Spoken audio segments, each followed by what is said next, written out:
voilà, d'un Dustin Poirier contre Benoît, c'est-à-dire Voilà. si Charles fait une masterclass sur Dan Hooker, ok, direct, il est repropulsé dans le titre. Voilà, il y a beaucoup à perdre, mais il y a aussi beaucoup à gagner si tu fais une presta de fou furieux pour Charles. Mathieu, il y a un potentiel banger dans la catégorie des lightweight qui est en préparation. Alors, ça demande d'un côté, ça confirme de l'autre. Ça serait pour l'événement de l'UFC 305 à Perth en Australie. Et il y aura justement un Australien sur ce combat, la personne de Dan Hooker qui serait opposé à Charles Oliveira. Et c'est vrai que sur papier, ce serait une opposition parfaite en termes de chiffres, puisque Dan Hooker, sur ses 5 dernières sorties, il est à 3 victoires pour 2 défaites, et Oliveira, exactement la même situation, 3 victoires pour 2 défaites. C'est vrai que les deux évoluent à un niveau un peu différent, vu que Charles, il est vraiment en haut de la catégorie, vraiment dans le top 5, top 3, alors que de son côté, Dan, il est plutôt top 15, mais les chiffres sont les mêmes, les chiffres sont bons. Alors Dan, c'est vrai qu'à la différence de Charles, c'est un peu ce qu'on va appeler un gatekeeper, c'est-à-dire c'est un mec à super bon niveau. Je pense que c'est un problème pour tout le monde. Il peut proposer voilà, du danger à n'importe quel combattant, mais c'est un mec qui n'a jamais réussi à faire une percée. Toujours un peu une carrière en dents de scie. Euh, Au contraire, Charles Oliveira, lui, il a côtoyé la KT, il a été champion, il reste dans le top 3, top 5, comme tu l'as dit. Ça pourrait être, de toute façon, aujourd'hui, si Charles veut aller recôtoyer la ceinture, il va falloir qu'il prenne des gens moins bien classés que lui. Il vient d'enregistrer une défaite face à Arman Saroukian.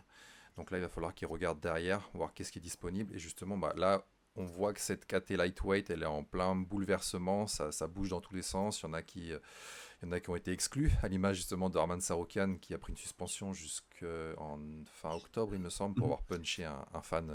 Et ça paraît anodin, parce que vous savez que autant, je me souviens de l'histoire de Connor quand il avait lancé par exemple le diable dans le bus, il avait blessé des gens, il y a eu des dégâts qui ont été faits, il y a eu des voilà, donc c'est normal qu'il ait retombé. Là, Arman, il me semble que c'était un fan qui l'avait plus ou moins agressé verbalement ou physiquement. Il lui a mis une patate et il se retrouve derrière avec déjà banni temporairement de l'UFC, donc il ne peut pas combattre pendant une certaine durée, et 25 000 euros d'amende. 25 000 dollars d'amende, pardon. C'est énorme. Tu imagines la patate la plus chère du monde. C'est ça. C'est vraiment une grosse suspension. Je m'attendais pas du tout à ce qu'il prenne Pareil. aussi cher. Bah Euh, oui, parce que ça nous paraît anodin en fait. Quand quelqu'un te fait une agression physique, entre guillemets, ou qui te provoque physiquement, tu lui réponds, terminé. Parce qu'en fait, on est dans un monde différent. Il suffit que la personne porte plainte et boum, voilà, l'UFC se retrouve avec des soucis derrière. Il me semble qu'il y a eu pas mal de frais. En vrai, il a une amende de 25 000 dollars, mais en réalité, les frais, il me semble, s'élèvent à plusieurs centaines de milliers de dollars, voire, je sais plus, il me semble que c'est plus de 100 000 dollars. Après, aux États-Unis, on sait que voilà, tu sais, les lawsuits, les Voilà. procès, ça prend toujours des proportions énormes. Mhm. Sur cette histoire, pour clore la parenthèse, apparemment le fan avait dit ok, moi, genre, je poursuis pas en justice, je suis tranquille si j'ai des places pour tel événement, je sais plus, pour tel UFC. Bon, apparemment, ça s'est pas fait, ça s'est pas réglé à l'amiable. Donc voilà, Arman qui est exclu du ranking pendant un petit moment. Ensuite, on a de l'autre côté le champ Islam Makhachev qui lui souhaite faire une montée pour aller voir justement du côté des 77 avec Leon Edwards. Justin Gagey, Qui est en repos lui, total. voilà, qui après son KO face à Max Holloway a dit ok, là je prends 6 mois, stop. Euh, Une décision très sage. Une décision très sage, puisqu'il a pris beaucoup de dégâts sur ce combat. Sur les combats précédents, pareil, bah, il fait toujours des guerres en fait, hein, c'est le problème. Il fait vraiment toujours des guerres. Du coup, c'est bien de mettre un petit peu le cerveau au frais, de le laisser vraiment récupérer pour ensuite revenir dans une meilleure santé, puisque là, il commençait vraiment à accuser le coup. Même s'il est solide physiquement, tu vois quand même qu'il a son état il s'aggrave. On voit qu'il parle de manière. Il avait déjà pas une élocution qui était parfaite. On voit que c'est empire encore. Donc, je pense que c'est une décision qui est très très sage. C'est rare de voir des combattants qui ont la sagesse de prendre cette décision. Souvent, ils insistent un petit peu jusqu'à ce que ce soit vraiment ce qu'ils aient épuisé leur capital physique au maximum. Je trouve que c'est une bonne idée de la part de Justin de justement d'être conscient de ça et de faire une petite pause. donc voilà, une pause, il a dit de tout ce qui est entraînement, etc. de 6 mois. Donc même si on doit le revoir en combat, qu'il se remette en forme physique, qu'il refasse un camp d'entraînement, ça sera pas avant 9 mois, un truc comme ça. Ensuite, on voit dans le classement Dustin Poirier, on ne sait pas c'est quoi la suite. Est-ce qu'il va combattre, est-ce qu'il va prendre sa retraite? Il me semble qu'il ne prendra pas sa retraite, hein. Il me semble justement qu'il avait dit si. Ah non, à la base, il avait dit peu importe, que je gagne, que je perde. je prends ma retraite. Et ensuite, suite à son combat, il a dit, en fait, j'ai vu que j'étais encore performant, j'ai vu que j'étais encore compétitif, que je pourrais affronter les meilleurs de la catégorie et les faire galérer. Donc, pourquoi m'arrêter? Je suis encore dedans. Et il me semble qu'il a pris conscience qu'il était encore frais physiquement, encore frais mentalement, et il n'a pas l'air de vouloir s'arrêter. En tout cas, il n'a pas laissé entendre qu'il voulait s'arrêter, c'est plutôt même dans le sens inverse, il a laissé entendre qu'il continuerait bien encore un petit peu. Bah, il disait, en gros, si je me tape pas pour la ceinture, pourquoi je me tape? Je me suis déjà tapé une cinquantaine de fois contre des gars. Là, s'il n'y a pas la ceinture en jeu, c'était ça en fait par rapport à ça qu'il savait pas s'il allait continuer ou pas. Ensuite, dans le classement, bon bah Chandler qui est accroché à McGregor et puis on comprend pourquoi. Apparemment, McGregor a dit que la bourse de Chandler serait 10 fois supérieure à celle de d'habitude s'il le combat, ce qui, je pense, est vrai. On aurait vraiment dit, tu sais, genre limite un flirt, tu vois, genre Connor qui dit, écoute, viens au combat, t'auras de l'argent. Non, en fait, j'annule. Tu vois, il va un peu, ah tiens, je t'attire, je repars. C'est horrible. Il est vraiment en train de lui défoncer son cerveau et on voit que Chandler, il est vraiment en état de dépendance émotionnelle, financière envers Connor, quoi. C'est incroyable. Il est vraiment, il est trop dessus. Je pense qu'il se concentre trop dessus. Après, bon, oui, c'est un combat qui pourrait le rendre ultra célèbre et encore plus riche qu'il l'est actuellement, donc je comprends. Mais ouais, il en fait peut-être un petit peu trop quand même. Et alors ensuite, on a aussi Mateusz Gamrot. Bon, lui, je vais pas dire que c'est un peu le chat noir de la KT, mais il y a Si, pas, tu peux le dire, hein, ouais, c'est un chat noir. après, c'est vrai qu'il Mm. offre pas non plus des fights très. Ouais. En fait, tu sais que si jamais tu le combats, ça va être du grappling pendant 25 minutes. Tu sais que les fans ils vont pas aimer. Tu sais que c'est pas un combat qui va être excellent parce que tu vois le combat qu'il a fait avec Arman, il était excellent, mais c'était que du sol, que de la lutte. Donc forcément, bah, la fanbase un peu classique, elle a pas forcément apprécié le combat. Nous, en tant que combattants, on kiffe puisqu'on voit du scramble de malade, on voit des mecs qui bougent dans tous les sens, on voit des contres de partout. C'est magnifique, mais c'est vrai que pour un fan lambda, c'est un peu chiant à regarder. Donc je peux comprendre. Le combat avec Darius, c'était pareil. Donc en fait, les gens savent à quoi s'attendre et ils disent ouais, en fait, le jeu n'en vaut pas la chandelle. Le jeu n'en vaut pas la chandelle, tout simplement. euh, Benoît qui. Donc, alors il y a Ah, ça, c'est un il y a mystère. des choses qui sortent un petit peu à gauche, à droite. Bon, alors c'est sûr qu'il sera à l'UFC Paris, Mhm. potentiellement main event. Moi, j'ai entendu parler de ça. Attention, c'est pas ni Benoît, ni Guillaume, ni Laura, ni personne Ouais, du coin de Benoît qui m'a dit, mais j'ai entendu parler du main event. Bon, c'est les fumées qu'il avait dit, il me semble. C'est pas ça? ouais, Notre c'est fumée ça. qui en a parlé, qu'apparemment il y aurait une piste de main event. C'est pas mal d'avoir Benoît en main event. Je pense que c'est un bon move. Benoît est quand même très très apprécié en France. En termes de popularité, je dirais que les plus connus en France, c'est certainement Cyril et Benoît, juste en termes de popularité pure. Je ne parle pas en termes de performance pure. Je dirais Cyril, Benoît, Saladin peut-être aussi. Ouais. Ouais, Saladin. En tout cas, si on prend que l'UFC, Cyril Benoît, je dirais en termes de popularité pure.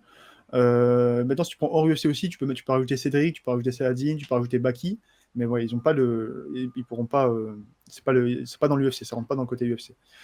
Donc, c'est pas forcément un mauvais move. C'est pas forcément un mauvais move. Et ensuite, voilà. Bon, là, il y a la question pour refermer après cette grosse parenthèse sur l'état de la KT Lightweight. Ce serait contre qui Benoît pourrait être matché. Il resterait soit Benay, soit Fiziev. Parce que Max Holloway, bah, même s'il était dans les rankings, justement, Lightweight, lui, il va partir pour Topuria Mm. pour la ceinture. Et je pense vraiment pas que ce serait une bonne idée d'affronter Max Holloway, de toute façon, pour le coup. Même si c'est vrai que ça pourrait être sympa de voir un Max contre quelqu'un qui est fort en lutte, fort en sol. Ça pourrait être sympa. Juste en termes comment ça s'appelle, de dégâts. En fait, tous les combats de Max Holloway, il y a toujours du dégât. Tu vois, les adversaires, ils prennent toujours cher. Max, il prend aussi pas mal de coups. C'est toujours vraiment du dégât, du dégât, du dégât. Et je pense pas que ce soit la meilleure période pour Benoît pour reprendre du dégât au niveau de la tête après son combat contre Dustin. Donc, ça serait un combat, voilà, c'est pas forcément un combat le plus intelligent, je pense. Par contre, ouais, si Benoît, il prend la stratégie de la lutte et du sol, est-ce qu'on a déjà vu, justement, Max se faire amener au sol, se faire contrôler, se faire soumettre et tout ça? Hmm, Moi, je me rappelle pas comme ça. j'ai pas souvenir non plus. Je me rappelle pas. Je me souviens pas de quelqu'un qui a tenté ces stratégies contre Max. Ça pourrait être une stratégie intéressante. J'aimerais bien voir. En tout cas, dans sa carrière, il a perdu qu'une fois par soumission. Il a 33 combats. Il a perdu qu'une fois par soumission. Donc bon. Et, donc Benoît, voilà, potentiellement ça pourrait être contre Fiziev, Ouais. Dariush ou Gamrot. Donc voilà, la KT, elle est un peu bouleversée, on va dire, dans tous les sens. Il y en a qui sont pas là, il y en a qui sont occupés et compagnie. Et donc, qu'est-ce qui reste pour Dan Hooker et Charles Oliveira. Attends, moi je verrais bien quand même. Je sais pas pourquoi je sens le Fiziev arriver pour les séparer. Ouais. Je sais pas pourquoi. Je te dis, j'ai aucune info. C'est vraiment purement de la déduction. Je sens le Fiziev. Ok. Je sens là. Je sais pas pourquoi. Je le sens arriver. Tu sens le gros barbu qui fait des esquives à la Matrix. Ouais, exactement. Et ça pourrait être un bon combat contre Benoît. Il est gaucher ou droitier, Fiziev? Je crois qu'il switch un petit peu de garde, non? Ouais, il a beaucoup de switch sense, ouais. Ok. Ça pourrait être un combat intéressant. Ça pourrait être un combat intéressant. Maintenant, ce serait quand même un combat dangereux, puisque on sait la force de Benoît, c'est les kicks. Quand même, en striking, vraiment, ce sont les kicks qui sont formidables. Mais c'est aussi la grosse force de Fiziev. Tu vois, c'est aussi s'il y a un truc justement sur lequel Fiziev est fort, c'est la défense de kick et les kicks en général. Donc c'est vrai que ça pourrait être un point gênant pour Benoît. Mais bon, après, il a les armes pour venir mixer la lutte, le sol, et venir voilà, diversifier son jeu. Donc ça pourrait être un combat super intéressant. En tout cas, sur papier, je pense que c'est un combat que les fans adoreraient voir. Moi en premier. Ouais, ce que je veux dire, quand je dis fan, je me compte dedans aussi, là, pour le coup. Donc, pour en revenir à ce combat potentiel entre Charles Oliveira et Dan Hooker, quel est quel serait le sens de ce match-up? Ça serait quoi le but en fait, que ce soit l'un ou pour l'autre? Je pense que pour Charles, ce serait juste de rester actif, puisqu'il n'a absolument aucun intérêt à affronter un Dan Hooker. Surtout que Dan Hooker, il est 11e, Charles, il est 2e. L'intérêt, ce serait purement de mettre du volume de combat. En fait, s'il a envie de faire des combats, de faire du combat. Maintenant, si l'intérêt vraiment de Charles, c'est uniquement la ceinture, la performance, c'est pas du tout, mais du tout un bon combat à prendre. Pas du tout, il n'y a pas d'intérêt. Autant prendre plutôt un Gamrot, autant prendre, je sais pas moi, je sais qu'il n'y a pas grand monde, hein. En Mais vrai, est-ce ça que peut ça être que ferait Gamrot. pas à l'image d'un voilà, d'un Dustin Poirier contre Benoît, c'est-à-dire tu es Voilà. assez âgé. Bon, même si Dan c'est pas Benoît, c'est-à-dire que Dan il était à l'UFC depuis, enfin il est à l'UFC depuis une plombe, il commence aussi à prendre de l'âge, etc. Mais en termes de classement, si Charles fait une masterclass sur Dan Hooker, ok direct il est repropulsé dans le titre. Euh, voilà, il y a beaucoup à perdre, mais il y a aussi beaucoup à gagner si tu fais une presta de fou furieux pour Charles. Je te rejoins, mais c'est vrai que c'est un gros risque. Top 11, c'est pas énorme. Charles, il a fait que battre des top 5 en fait depuis Perpète. Ouais. Pour moi, l'intérêt pour lui, vraiment, Darius, ça sert à rien parce qu'il a combattu récemment, il l'a battu. Comme je te dis, Chandler, il est occupé. Il n'y a que Gamrot. Il n'y a que du Gamrot. Et pour le coup, c'est un combat qui serait intéressant pour moi. On est sur un profil double grappleur. Souvent, double grappleur, ça veut dire que ça s'annule et que ça part en striking. Souvent, pas tout le temps. Ça pourrait être un super bon combat. Même si les combats de Gamrot sont ennuyants, il y aurait la possibilité justement d'avoir un combat sympa avec ce match-up. Donc, c'est une piste à privilégier, je pense. C'est une piste sur laquelle il faut s'intéresser. En tout cas, moi, c'est vraiment aussi un combat que j'aimerais voir. Gamrot, tu peux me dire, tu peux le matcher avec beaucoup de gens, ce ne sera pas un combat que j'aimerais voir. Par contre, tu le matches avec Oliveira, c'est un combat que j'aimerais voir. Et puis on a pu voir aussi la progression en striking d'Oliveira. Aussi. Très très grosse progression. Alors pour Dan Hooker, bon déjà cette carte elle est en Australie, donc il va falloir placer des locaux. On a donc Adesanya en main event pour la ceinture contre Duplessis. On a du Kai Kara France contre Steve Erserg. On a Tai Tuivasa. Voilà, il y a des locaux. Et donc du City Kickboxing, l'équipe de Adesanya et de Gene Barman. Voilà, l'ajout de Dan Hooker ferait totalement sens sur cette carte.